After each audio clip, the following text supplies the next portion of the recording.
Rich Van Tassel back with you, giving you the last of the recap of Week 7 of the NFL season. Next up, the Tampa Bay Buccaneers won in San Francisco 34-17. San Francisco has now lost 6 straight. For the visiting Buccaneers, Jameis Winston, 21 of 30, 269 yards, 3 touchdowns, 1 interception. Jacquizz Rodgers had a big day running the ball, 26 of 154, 5.9 yards per rush. Then again, everyone had a big day running the ball. Barber, 12 carries, 84 yards, 7.7 yards per rush, 1 touchdown. The team altogether, 41 of 249, 6.1 yards per rush, 1 touchdown. 49ers have got to be wondering where their run defense was in this game. Mike Evans, top receiver, 8 of 96, 12 yards per reception, 2 touchdowns. Shepard had 5 catches for 77 yards and a touchdown. Alex Smith, 2 for 41 receiving. Humphreys fumbled twice, did not lose any of them. Gerald McCoy and Tandy both recovered fumbles.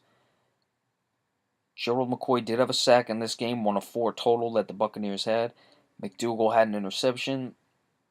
Nothing of note in the return games. Roberto Aguayo, 2 for 3 in his field goals. For the San Francisco 49ers, Colin Kaepernick. Boy, you got to wonder what happened to Colin Kaepernick. Remember when people wanted to have Colin Kaepernick over Alex Smith?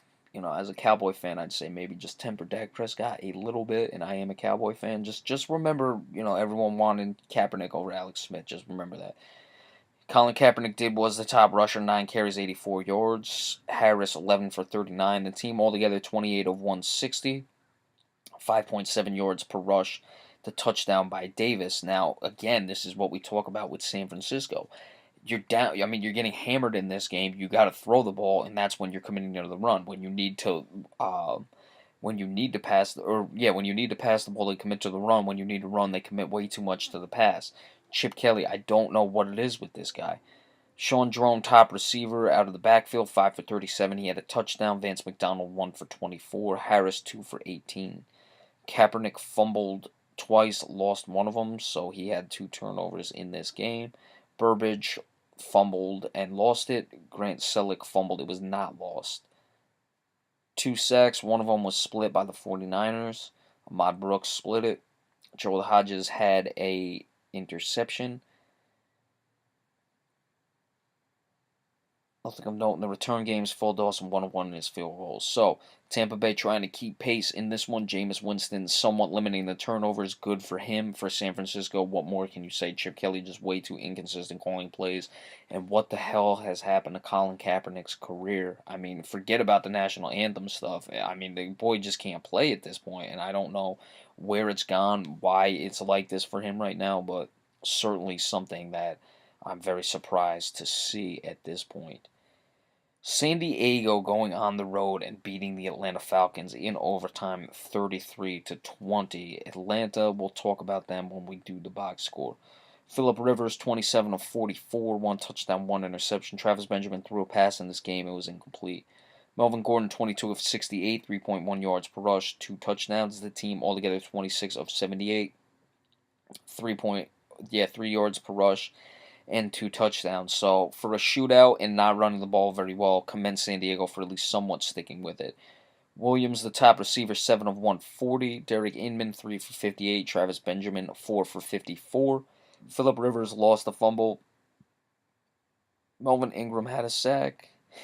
They had 3 total, the Chargers, that is. Oh, no, Ingram did not have the sack. Oh, no, yes, he did. Joey Bosa had 2 of them, so Joey Bosa starting to come around. Perriman had an interception. Josh Lambo 4 for 4 in his field goals. For the Atlanta Falcons, Matt Ryan 22 of 34, 273 yards, 1 touchdown, 1 interception. Tevin Coleman, the top runner, 8 carries for 64 yards. Devonta Freeman, 15 for 58. The touchdown was Coleman's, 26 of 130 total, 5 yards per rush, and the touchdown. Julio Jones, big game through the air, so Atlanta was able to take advantage somewhat of the porous San Diego secondary. Julio Jones, 9 of 174. Devonta Freeman, 5 for 42. Jacob Tamme, 1 of 17. So you look at it, though, it looks like San Diego said, hey, let Julio Jones have his. We're going to shut everyone else down. And it's reflected by Devonta Freeman being the next best wide receiver out of the backfield. Adrian Claiborne recovered a fumble. The team had 4 sacks. Claiborne had 1 of them. Vic Beasley had 2 of them, so Claiborne had a good game. Jones had an interception for 42 yards. Matt Bryant 3 for 4 in his field goals. The one he missed was a 58-yarder to try to win it at the end. So we'll start with Atlanta. They got off to a hot start last year. It fizzled off. We'll have to see if that could potentially happen again. And interesting to see what teams will do thus far going forward in the season, because you look at San Diego maybe having the game plan, hey, let Julio Jones have what he wants. We're going to shut everyone else down and force Matt Ryan to win the game that way and make sure they don't run the ball very well, even though Atlanta's running game was pretty good in this one. For San Diego, give them credit for getting the wins. They're playing much better than I thought. Joey Bosa had 2 sacks. We'll see what they can develop the rest of the year. They're still really not out of that division race. Of course, a lot will depend on what happens tonight when the Broncos play. But, you have the Raiders somewhat running away with that, the Chiefs as well. Well, I was really not expecting much from the San Diego Chargers this year, and they've certainly been much more professional, though their defense is still struggling. But again, much more professional than I would have expected. New England getting the win in Pittsburgh 27-16. Of course, the Steelers were without Ben Roethlisberger.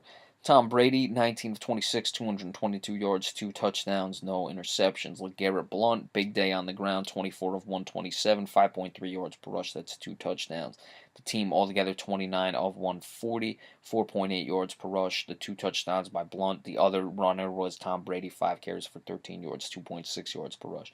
So when you run the ball almost 30 times for 4.8 yards per rush, and you had a guy carry 5 times for 2.6, so LeGarrette Blount was doing well. Rob Gronkowski, surprise, surprise, a tight end for the New England Patriots, did well, 4 for 93, a touchdown. Julian Edelman, 9 for 60. White, 2 for 32, he had a touchdown. Edelman fumbled a punt. It was lost. Chris Hogan also lost a fumble. No sacks for the Patriots. Malcolm Butler did have an interception. Nothing of note at all in the kick or return games or the special teams for that matter at all, because Gostowski did not kick a field goal. Landry Jones, 29 of 47, 281 yards, 1 touchdown, 1 interception. You got to give him credit for hanging in there. You don't want to force Landry Jones into having to throw the ball that many times, and he wasn't brutal. So give him a little bit there. Le'Veon Bell, 21 carries, 81 yards, 3.9 yards per rush. You would have liked to seen better than that without Ben Roethlisberger. Antonio Brown had a carry for 13 yards, altogether 22 of 94, 4.3 yards per rush. Antonio Brown, 7 receptions, 106 yards, no touchdowns. Le'Veon Bell, 10 for 68. So not surprising that you would find the backup quarterback your favorite target and you're running back out of the backfield. Hamilton, 3 for 36. Darius Haywood-Bay, 3 for 30. Haywood-Bay had the only touchdown. Le'Veon Bell fumbled. It was not lost. Warren and Jarvis Jones recovered fumbles. No sacks for the Steelers, so no sacks at all in this game. Gilbert had a 32-yard kick return.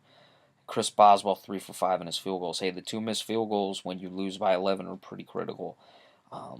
Certainly would have given them a shot to be in this game had he not missed them. Missed one in the fourth quarter that was brutal. It was a tough kick to make, but it was brutal in the sense that it was off the Edelman turnover and they had a chance to make things happen.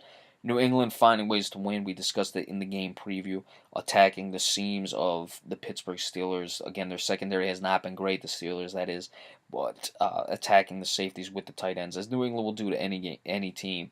But the safety play has not been great for the Steelers. I think that's been the weakest part of their secondary. As for Pittsburgh, we'll see when Ben Roethlisberger comes back. Certainly, you'd have to look at Landry Jones and say, hey, we asked a lot of him. He wasn't great, but he didn't embarrass himself. So if you can establish a run game moving forward, depending on how long Ben Roethlisberger is out, you certainly have to look at that as something to take into the next week. And then the surprise game, I did not stay up to watch it. I was stunned when I saw the score this morning, a 6-6 tie between the Seahawks and the Cardinals.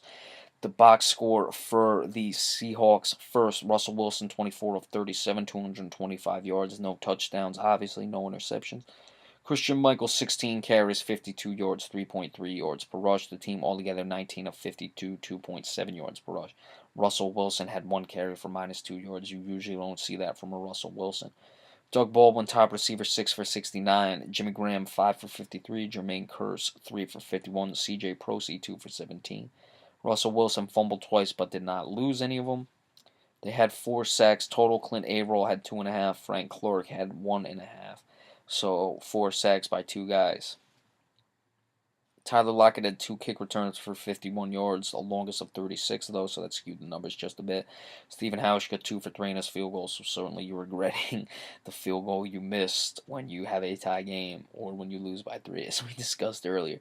Carson Palmer, 29 of 49, 342 yards, no touchdowns, no interceptions. David Johnson, 33 of 113, so he ran the ball a lot, put up some yards, but only 3.4 yards per rush. Altogether, the team 37 of 132, 3.6 yards per rush, and that included an 8-yard run by Carson Palmer. J.J. Nelson, top receiver, 3 for 84. Larry Fitzgerald, 9 for 70. Michael Floyd, 5 for 65. Carson Palmer fumbled. It was not lost. Chandler Jones had a sack. Nothing of note in the return games. Chandler Cantazzaro missed 2 field goals, so you had 3 missed field goals in a 6-6 game. Brutal in that regard. The tie, who does it hurt more? Obviously, Arizona at this point. You are chasing Seattle. That's going to be the team you're going to have to beat. I don't think the Rams are going to stay in it, and obviously San Francisco's not going to be there. So you only have one more chance to now beat them. They were ahead of you coming into this game. So a tie can be beneficial in tiebreakers come wild card time, or for Seattle, who I expect to win the division, if you're, for whatever seeding, home field advantage, this, that, or the other thing, top seed or third seed or fourth seed, wherever it's going to be. So the tie can certainly help in that regard for Seattle, also help Arizona if they're in the wild card race. But it's going to hurt Arizona much more significantly in the division race. And you look at it, again, they're not able to run the ball very efficiently, though they did stick with it. But, sloppy play by Arizona. Not that Seattle was much better, but that's what you get in a tie game. That's 6-6 is a sloppy game. Carson Palmer, 20 incompletions. The team, was under 4 yards per carry on 37 rushes. So, the missed field goals hurt, but obviously the defense is bended, but did not break in the red zone and force field goals that were missed by these guys. So the tie game, the first thus far this season. All right, so we will do the preview of tonight's Monday night game between the Houston Texans and the Denver Broncos in just a little bit. Be sure to stay tuned for that as well. I have to do the predictions, the playoff predictions for the NBA, so be sure to stay tuned for that. I'll probably post that early tomorrow morning. Thank you all so much. We'll see you later.